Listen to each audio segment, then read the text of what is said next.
back. So this teaching is based on what is astral parasite energy, okay? So I'm going to be chatting about this for a few reasons. Good to know. So if you do like the vids, guys, the information, share the vids, show the likes, guys. I do appreciate it. And also I have a lot of clients. There's so many people, unfortunately, that do get a lot of different forms of spiritual attack, whether it's a curse, a hex, in this case that we're chatting about, astral parasite energy, and there's so many forms of low vibrational attacks out there, energies that can just basically mess you up, okay? And it's good to know the difference.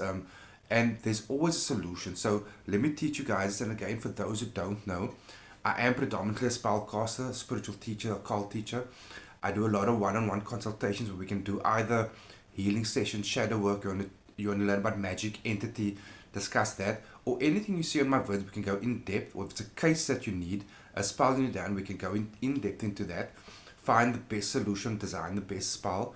And of course, if you do a spell with me, I teach you the thank you invocation, which you need to do to receive the spell. And sometimes, depending on the situation or what's required, you might need a spiritual path as well. So I cover all of that, okay, guys? So getting into this. So and again, there's a lot of confusion around this. So if you're not sure, that's also something I do in consultation. I really go deep with the client and ascertain like what is wrong, where's the source coming from, what's happening, how can we solve this, okay? There's like a bit of an investigation going on there.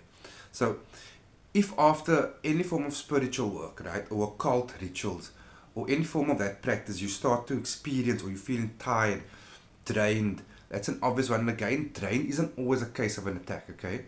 Because doing either ritualistic work or spiritual work can make you drained because you're giving of your energy if you do it correctly.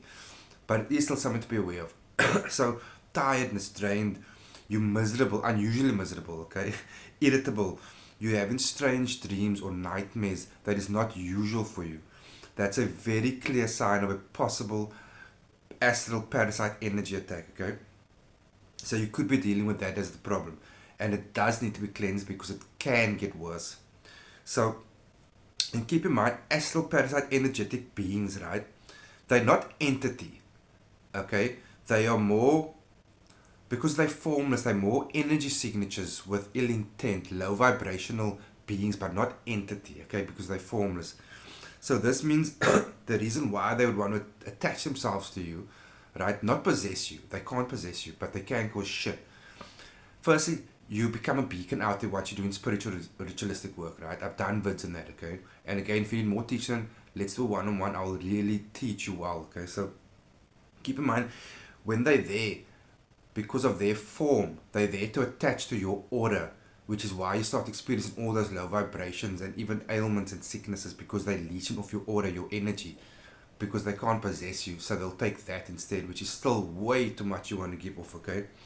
So keep that in mind. And if this is the case, if not, a spell with me or consultation with me to sort this out one time, immediately do cleansing and protection, right? Basic ones. And again, you get variations of these things, guys. It depends on the situation and what you're dealing with. But the basic one of your spiritual bath, always have coarse salt slash rock salt, like about a handful of that, half a cup. Either bay leaves, rosemary, fresh rosemary, or some white rose petals. That's a basic one, okay? And you have to elevate it depending on the situation. Smoke around yourself, your being, your home, of either sage or frankincense. And again, grounding work, breath work, protection practices, and yes, of course, cleansing and or banishing and protection spells. So I hope it made sense to you guys. Okay, so again, share the vids, guys, show the likes. I appreciate it. Okay, be good or not.